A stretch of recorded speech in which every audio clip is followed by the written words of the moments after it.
Hi, today we'll talk about the new normal and public policy response. New normal, what is this? How the term is gaining currency. The new normal in the wake of COVID-19 or similar disruptions. We'll also cover known unknowns and unknown unknowns, rapid strides in ICTs and related technologies, and restructuring of the architecture of the policy process. So, what is being referred to as a new normal? It basically refers to the increasing uncertainties. This is not something new.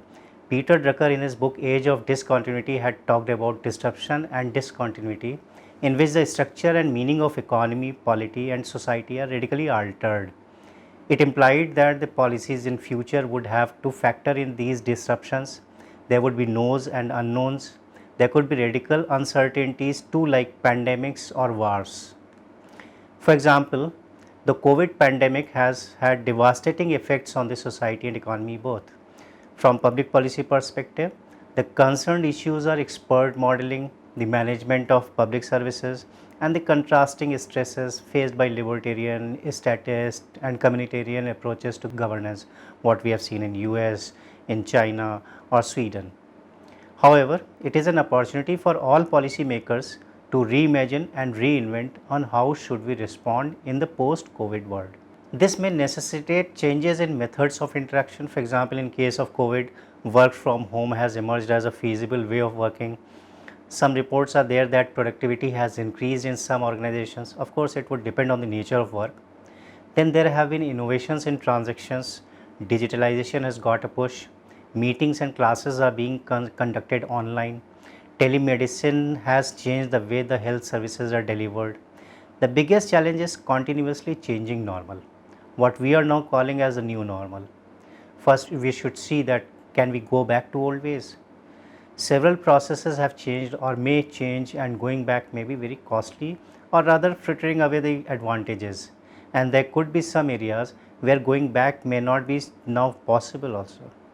In future, the policies would have to plan for the known unknowns as well as unknown unknowns. In the last 2 decades, we have seen outbreak of many pandemics. Similarly, there could be paradigmatic shifts in geopolitical environment. Technology itself is proving to be the biggest disruptor. Then the question is whether we would want to go back to old ways. There are new consciousnesses. There are enough indications that people are valuing the role of society, individual well-being, and vice versa, socially responsible behavior, etc., which will influence the policies. Then, as there are fewer resources, feasible courses of actions may bring in efficiencies. Citizens as well as the governments may prefer and promote such options. New ways of doing works may turn out to be more productive and preferred. The new normal may have different manifestations also, that is irrespective of the pandemic or similar event. For example, China has now entered a new phase of economic development, a new normal, focused on better quality growth. From structural changes in the economy to explicit policies on efficiency, air pollution, and clean energy, China's new development model is continuing to promote economic growth while driving down its GHG emissions. India may follow suit soon. To tackle the challenges of the new normal, the policies will have to plan for known unknowns and unknown unknowns. How these terms entered the policy lexicon. In February 2002, Donald Rumsfeld, the then US Secretary of State for Defense, said at a Defense Department meeting, there are known knowns, there are things we know that we know, there are known unknowns, that is to say there are things that we now know that we don't know, but there are also unknown unknowns, there are things we do not know we do not know. A careful examination of this statement reveals that it does make sense. Indeed, the concept of the unknown unknown existed long before Donald Rumsfeld gave it a new audience. Much scientific research is based on investigating known unknowns. This matrix may help us in understanding it better.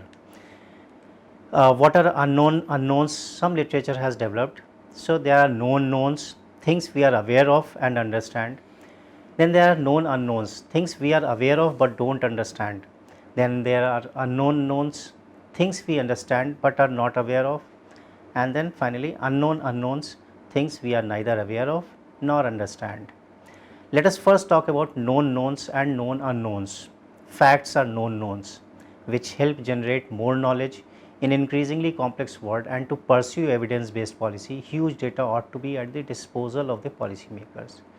And known unknowns are basically just ideas based on existing knowledge. They have to be stated as a hypothesis and not facts, but their understanding is critical in risk management strategy. In the new normal, it is more important to do things right than to succumb to the tyranny of urgency. In Radical Uncertainty, John Kay and Mervyn King, two well-known British economists, state that rather than trying to understand the ever-changing, ambiguous environment by trying to understand what is going on here, the economics profession has become dominated by an approach to uncertainty that requires a comprehensive list of possible outcomes with well-defined numerical possibilities attached to them. The authors present an argument that probabilistic thinking gives us a false understanding of our power to make predictions and a false illusion of utility maximizing behavior. Instead of trying to produce probability calculations to fill the unknown gaps in our knowledge, we should embrace uncertainty by adopting robust and resilient strategies and narratives to consider alternative futures and deal with unpredictable events. So, what is the impact of the new normal on public policies? A great deal of emphasis on public administration and public management has been placed in the management of organizations and their internal processes. But in the end, the purpose of all that activity is delivering public services to citizens.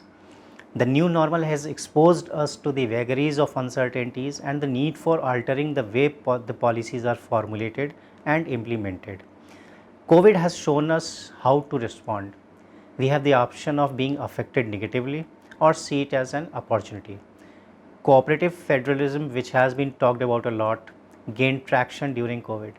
There was constant interaction among the center and the states.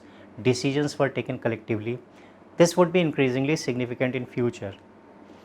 Fulfilling the medical supplies by the private sector, which were scant in the beginning, including the innovations, bringing private hospitals and hotels on board, ensuring supplies of essential items, taking care of migrant laborers, by and large socially responsible behavior by citizens, all these showed greater level of stakeholder engagement. There is demand for flexible laws from businesses to tackle volatile demand environment. This has led to consideration of reforms by the government. Our basic services need serious attention. Appropriate innovations and consultative mechanism may help in this, as was amplified by augmentation of health services. New forms of delivering educational services have emerged, which has its own set of challenges like access to hardware, support infrastructure, etc. The unknown was how the migrant labor would respond to the lockdown. Lack of information led to huge problems, as we all know. In some cases, there are not clear administrative answers for the policy challenges, and indeed for the most interesting cases, there may be no clear answers, and we may have to consider the range of possible solutions. Paul Collier, a British economist, suggests how to face known unknowns. That is through learning from others while investing in finding out new information. He further says that resilience is all about assigning responsibilities to the multiplicity of entities best equipped to understand how to build the capacity to withstand shocks. So, there are two things which any government would necessarily need to do. First is sharing of knowledge. It would require increased cooperation nationally and globally. For COVID, countries are sharing data of virus in patients, results of various experiments, protocols, and many other things. Medical supplies are being shared too. However, in general, sharing of knowledge would depend on ownership of knowledge as to who owns or controls the knowledge, for which new coalitions or alliances may need to be forged. Equally important would be the issue of cost of sharing or procuring the knowledge. Forging alliances would also have to ensure that costs are affordable and the entity owning the information does not manipulate it. Governments will have to invest significantly for developing capacities to generate data and develop knowledge. The second and very important aspect is restructuring of the architecture of policy process. The policy debates and deliberations and implementation would not be responsive to increasing complex problems unless the whole process is restructured in a dynamic manner. This would mean, as Collier said, that entities best equipped to understand the problem are actively engaged. This may require a great deal of decentralization. Such entities may need to be provided support if required. Finally, the choice is ours: muddling through or respond proactively. we would need to think beyond, and that would be possible only if we develop capacities for knowledge generation and engage all the stakeholders with collective decision making.